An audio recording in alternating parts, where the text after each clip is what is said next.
Hi, good morning, everyone.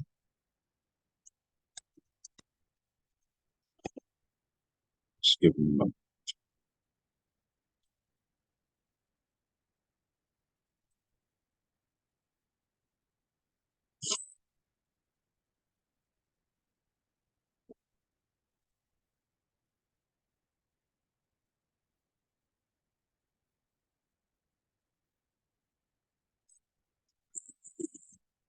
All right, guys, let's start with the session.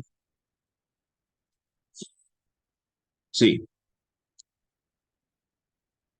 let's discuss on what have we what we have already learned related to the future method so far. And let's try to have a quick recap on those facts, and then with today's, I'm going to end with the queueable interfaces.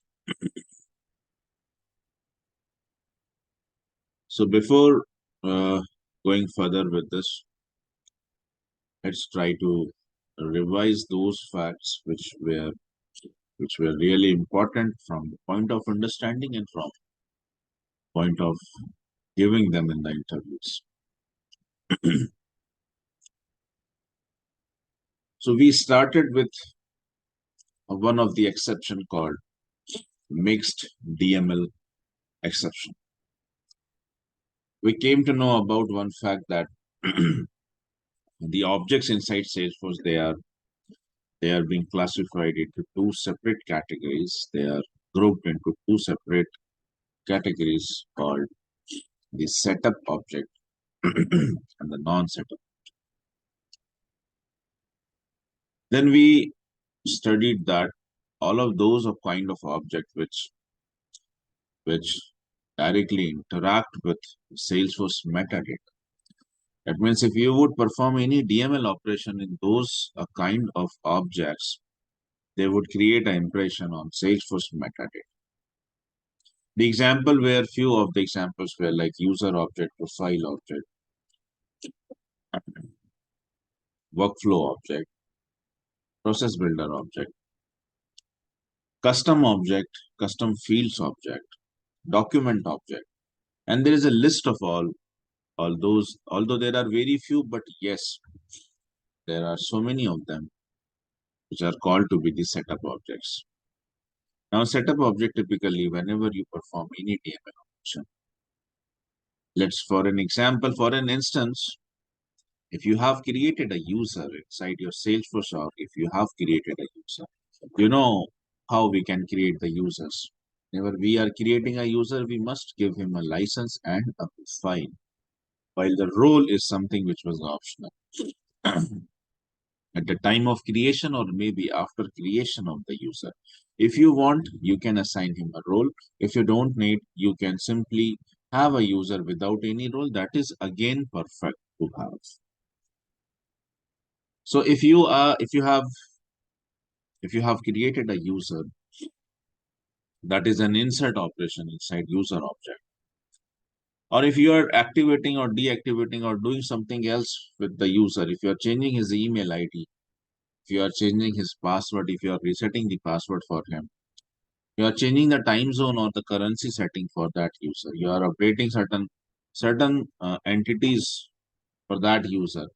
That means you are trying to perform an update operation. Although we cannot perform delete, this I guess you know. Once the user is created, cannot be deleted. Remember this. Normally, this is something which they try to ask in the interview as well. Salesforce does not allow to delete a user. What Salesforce allow? If the user, if we don't want a user to remain active and get logged in inside the Salesforce org, we can perform this by any of the two methods. Either I can deactivate that user or I can freeze the user. There is one significant difference between these two processes. If you would freeze the user, license remains with himself. That's a temporary freezing a user is a temporary temporary kind of um, temporary blocking him from getting logged in the system. Whereas if you would deactivate the user, the license, what was allotted to him, that comes back to the repository. But in any of the cases, either by the programming or by the user interface, you cannot delete a user. If you would try to, the program which you have constructed, take this in the assignment, solve this for your own curiosity, try to perform a delete operation. Try to perform a delete operation. We have created a class wherein we have created two separate methods. One of the method is future, the another one is a normal synchronous method. whichever In whichever method you are updating the user status, like you are making him deactivated, in that same method try to delete the user. Instead of giving the update DML, try to give the delete DML and see what are the results. What result you are going to get with this.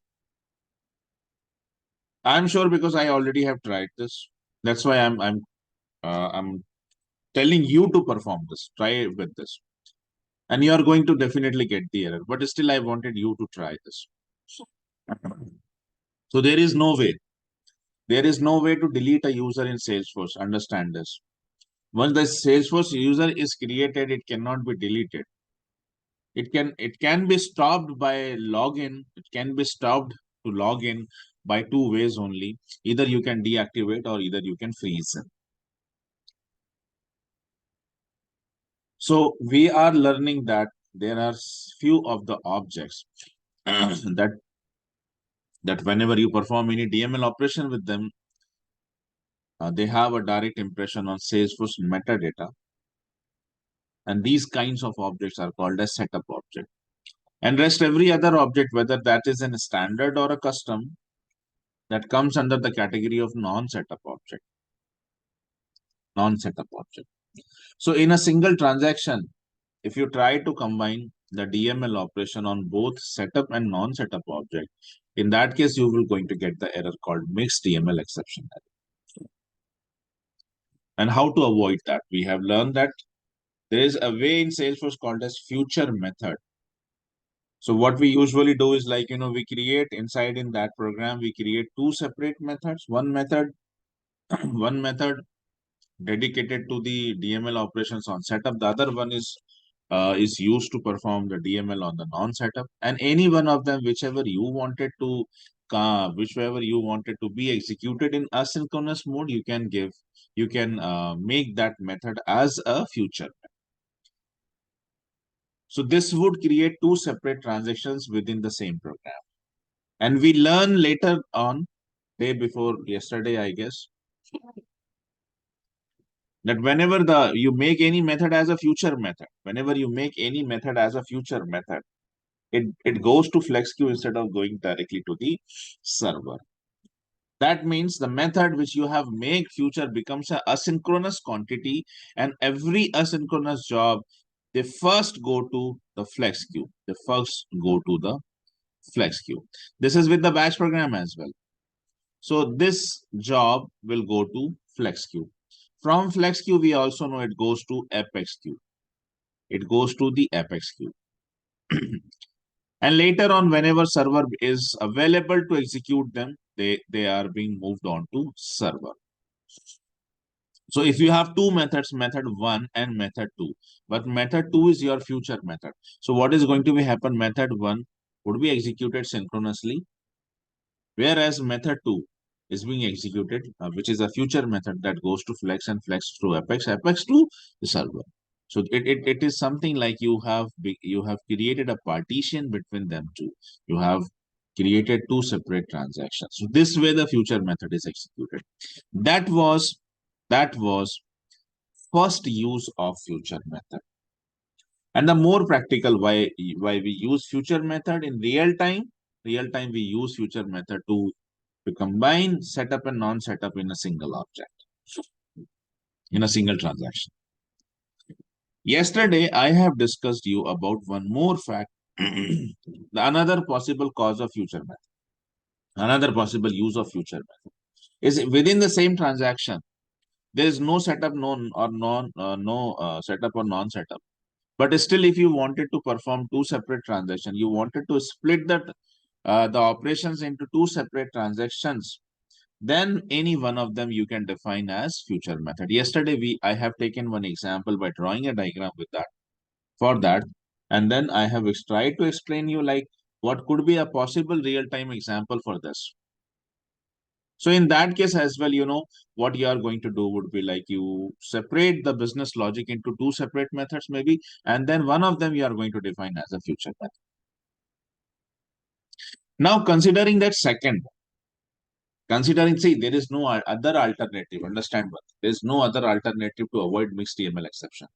If ever you encountered it, there's only one way, and that is future method.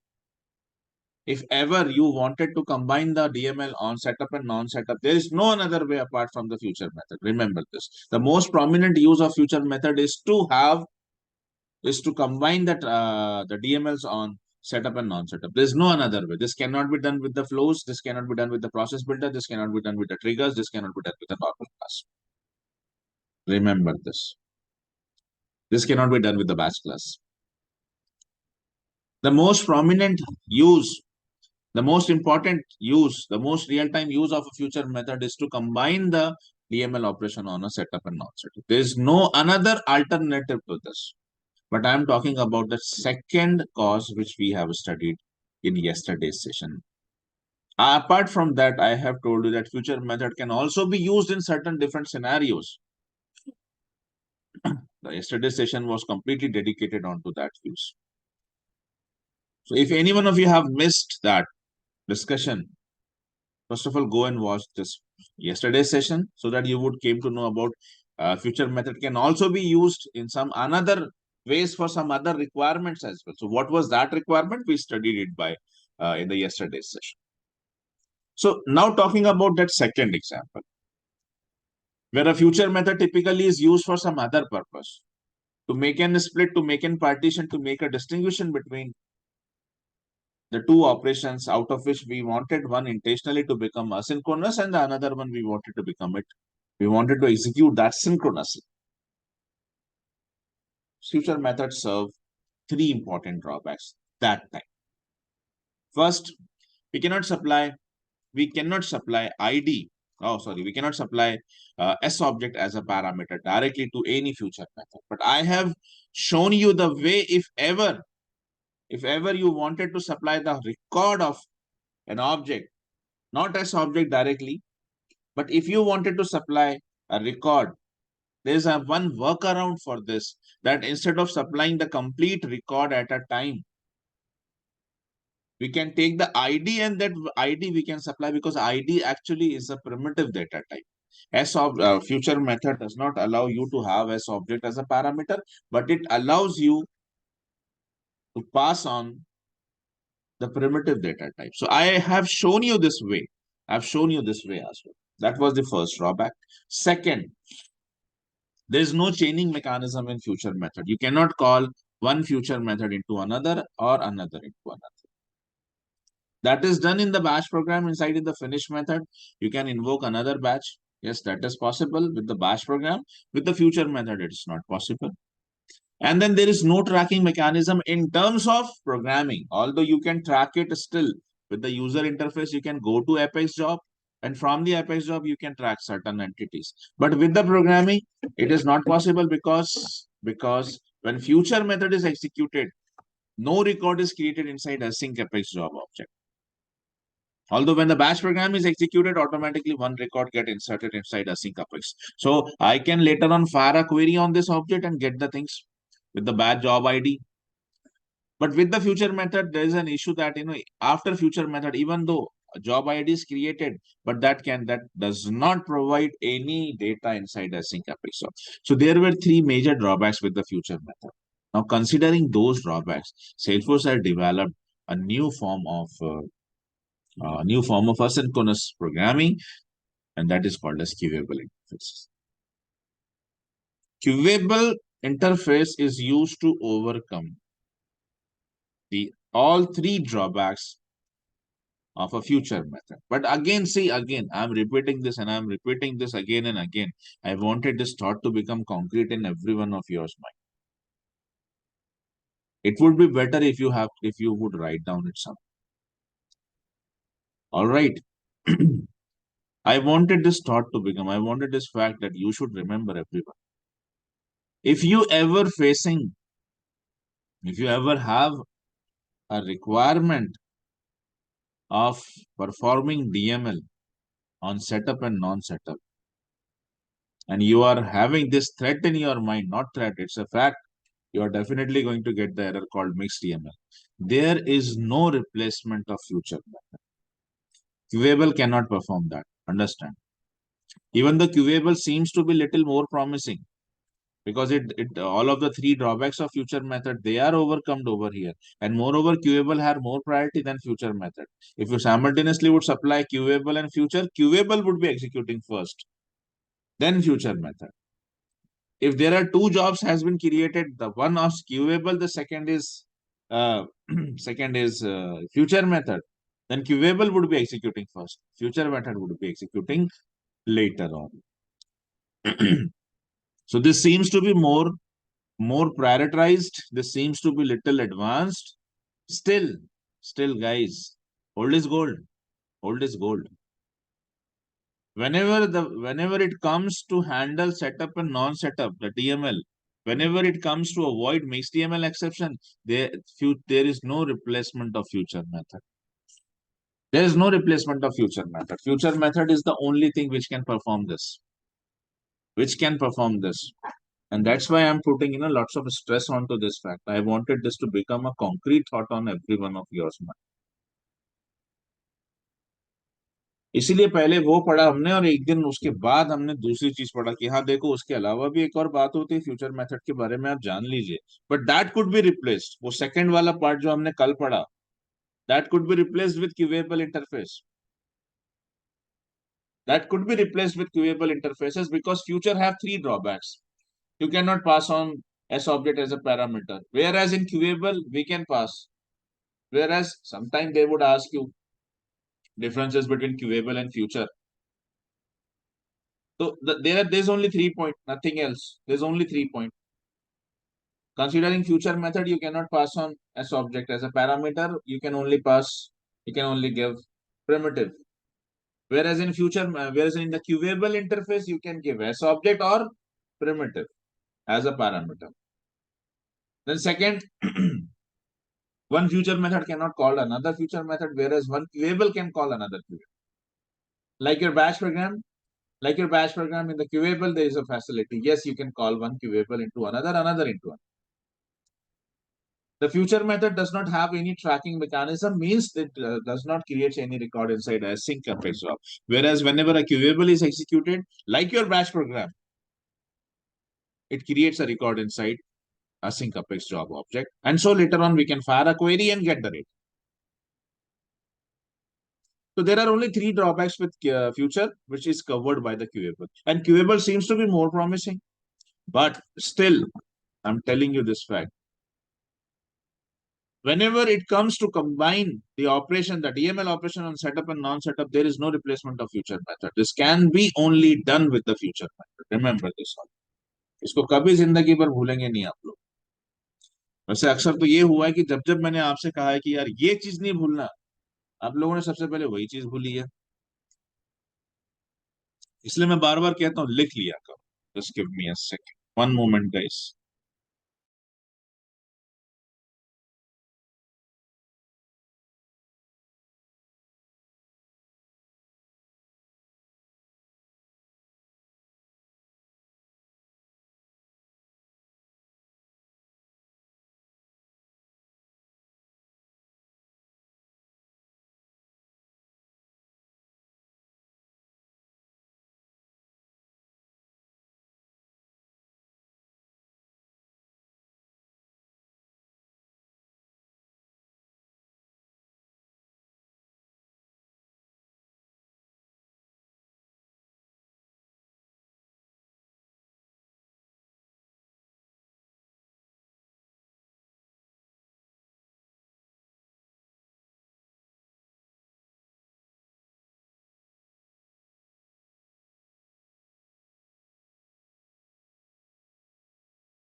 Yes.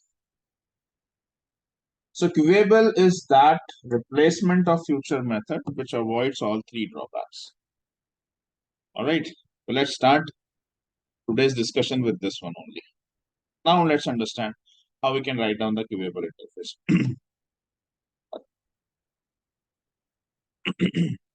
So let me take a use case for this. These all are the theoretical things which you have to go through them. You need a global class, and then queueable only have one method, execute. And if you wanted a class to become a queueable interface, that must implement system.queueable. If you wanted a class to become a batch class, that must be decorated with database.batchable, database.batchable interface. You that must implement that. In the same way, if you wanted a class to become a queueable class, you have to implement system.queueable.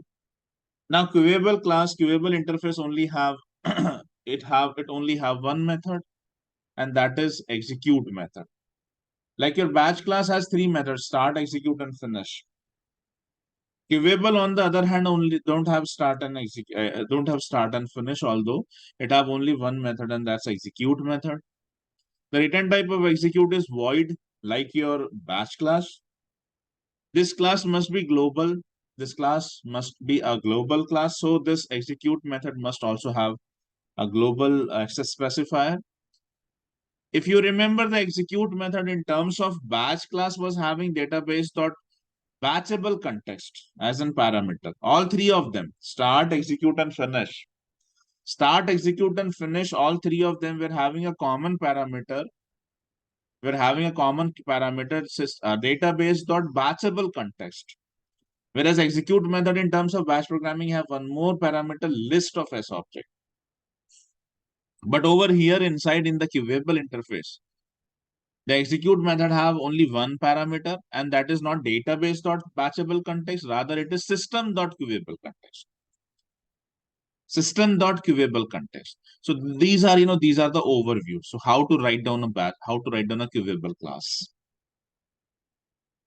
And then how to execute that? That is also a question. Because in terms of batch program, the batch programs are executed by database.execute batch method, which have two different forms. Database.execute batch method have two different forms, without giving any integer size of batch or giving the size of batch. If you won't give the batch size, it is always considered to be 200 records per batch. Whereas if you are giving the batch size, it's between 1 to 2000. That is minimum to maximum batch size. And we have to mention that inside database.execute batch method. Whereas if you wanted to execute a queueable class, there is another way. The first is to create a job ID. The first is to create a job ID. That job ID is always created by the method called system.enqueueJob. System.enqueueJob. And here inside in this, we have to write down new. New would always create a local instance, a local object. Whatever the name of the class you have given, like class name, that class name you have to write it over here. Make this as a default constructor, and then append a new keyword. So this would create a local object of a class, the queueable class, and give this inside system.enqueueJob is that method which would create a ID. This ID, this job ID. Now, actually, what happens? Let me tell you. See, when you give this command, system.enqueueJob, it would create a batch job ID. It would create an ID of a job, not batch job. It would create an ID of a job. And now this job is going to be get pushed inside ApexQ. This job would getting pushed inside ApexQ. So what I can say, I mean, if I wanted to summarize this, I can say like, you can take a screenshot of this if you want. Apex or with Flex. That depends which one is available. Okay. Actually, everything first it goes to FlexQ only, but from FlexQ it goes to Apex. So that's why I have written it like that. So whenever you write this command, system.enqueueJob, it would create a job. It would create a job or job ID, whatever you want to say. And that is being pushed. that is being stored inside the flex queue. Like, see, when you create a batch program, you execute a batch, the job is automatically gets stored inside flex queue. When you create a future method, that future method creates a job, and that job automatically gets stored inside flex queue. All right. But this does not happen with the queueable interface. So if you have created a queueable interface, a queueable class, system.queueable, and then if you wanted to invoke that method, invoke that class, so you have to make a use of a command called system.enqueueJob. This would eventually create a job, and that job would be getting pushed. That job is getting stored inside flex queues or Apex, whatever you want to understand.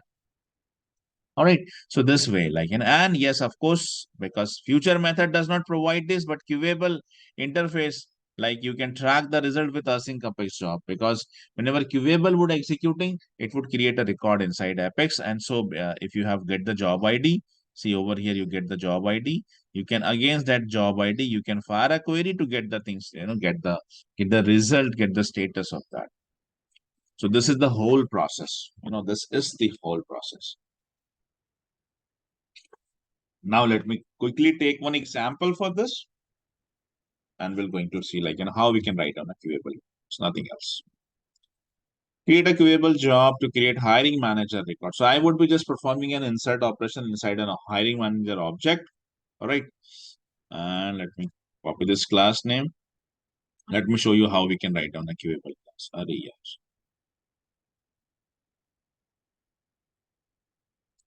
Okay, so let's quickly close out this. Now new Apex class with this name hiring manager queueable.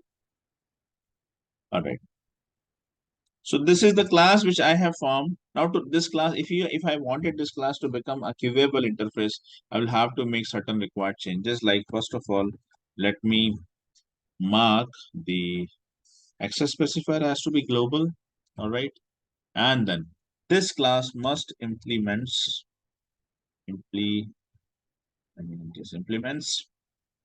system dot queueable. System dot sometimes does not show you. Anyways, does not show you. You have to type it out. Queueable.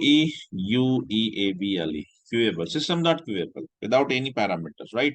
This does not have your database.batchable has a parameter as object. Here you don't have any parameter. System.queueable. Now this must have. See, if you would see there is an error. There's an error, and that error would indicate you that for any queueable interface, you must have an execute method. You must have an execute method. See, it must have an execute method. You have seen this type of error while writing a batch class as well. There it would indicate you must have all three of them: start, execute, and finish. So I'm creating that global void execute method, which must have a parameter called as system.queueable context. System.queueable context. You can give any name for this variable like queue context. So every queueable interface have only one method. It's pretty simple thing. That is the execute method. All right. So what is my use case now? Let's come to concentrate on that. We need to queueable job. This is my use case. So I'll be just copying it over here. Now to solve this use case, we wanted to create a record inside hiring manager, right? We wanted to create a record inside hiring. This is our use case. All right, no problem. So whenever inside in any object, if you wanted to create a record, first of all, create the object of that, right? This is a known process, and I don't think it's require any further explanation. So I would be creating the object of this hiring manager class. So it's hiring manager. Let's say HR equals to new. Once again, hiring manager, make a default constructor. All right. Now with this HR, you have to create the record, right? You have to create the record. Yeah. So it would be certainly like HR dot, let's say, name equals to, I'll try to give some related queueable, QUE, UEABL, queueable HR. All right, queueable HR. And then let's say HR dot contact number should be equals to 77665554332211. And then HR dot location, because that's a pick list, it must have any value of the similar, otherwise it will going to give you the error. HR dot, there's an email ID field, email equals to queueablehr@sampletest.com. Now once you have created the record, you'll have to insert that, right? You'll have to insert that. So what I'm going to perform, I'm going to fire an DML over here. Insert what? HR. Let me try to save up with this. Okay. So this is what I'm going to perform. See, even if you wanted, you can give like, system.debug over here. Let me show you that as well. So if the record is inserted, there would be an ID. If HR ID is not equals to null, that means the record is generated. That means the record is generated, because if the record is generated, ID would also get assigned. Then I can fire like system.debug HR manager record is created with the ID equals to plus like HR.ID. All right. So if the record is created, it would create an ID, otherwise not. Now let me save this. Okay. So this is a simple queueable program. All right. Queueable interface is a kind of simple thing compared to other one. Now let's execute this. So how to execute that? How to execute this? I was discussing like, whenever you wanted to execute how they are being executed, you first of all would require to create, I mean, you have to invoke them. This is invoking of the class. This is the parameter, like you first of all would have to invoke them. And how to invoke them? With a new keyword. Then this whole process should be happen inside system.enqueue job. Right. Let me do one thing. I'll just copy this. Just copy this. So over here, you have to perform like this.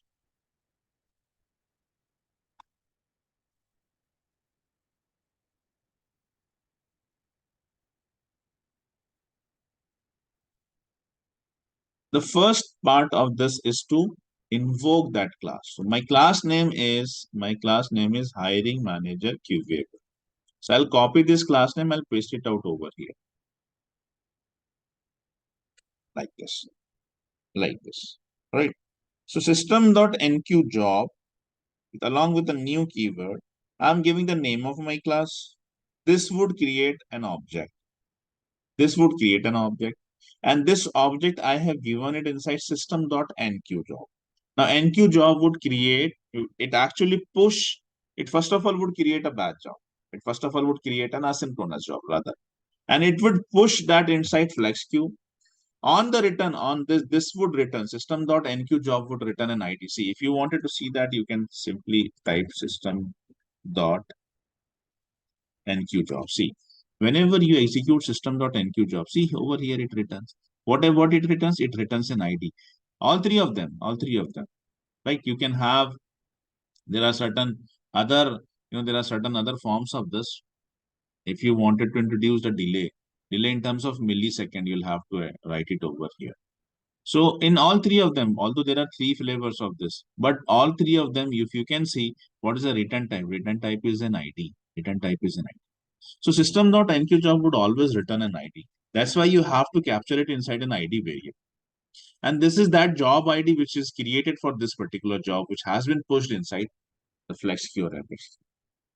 Now you can fire a query.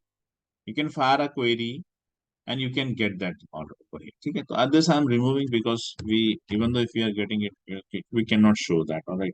So I will just restrict this from here itself. So now this is ready, and let me now execute this. Okay, so this has been executed. Now, if you would go to this debug, So for this is what it makes a difference little bit. See, for the future method and for the batch program, you won't see anything onto debug.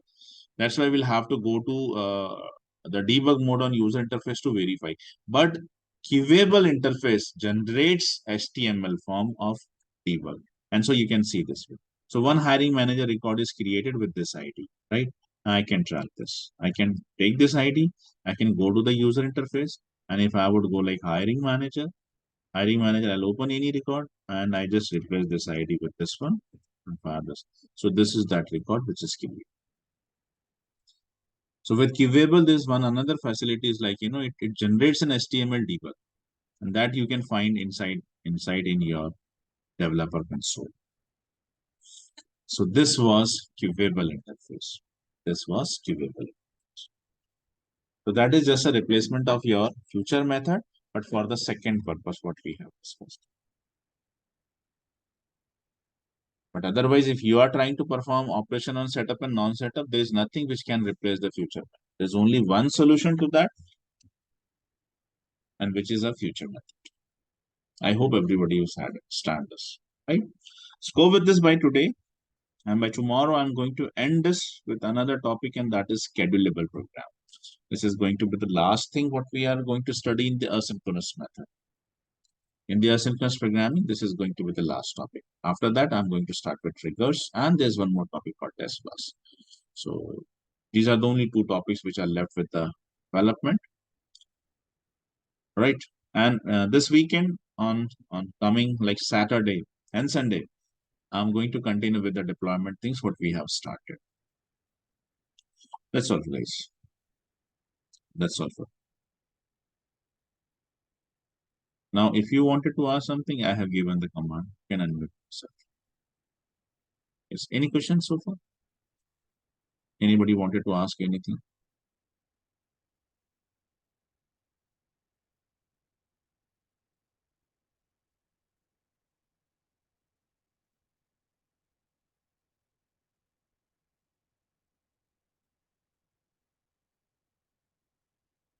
Any questions?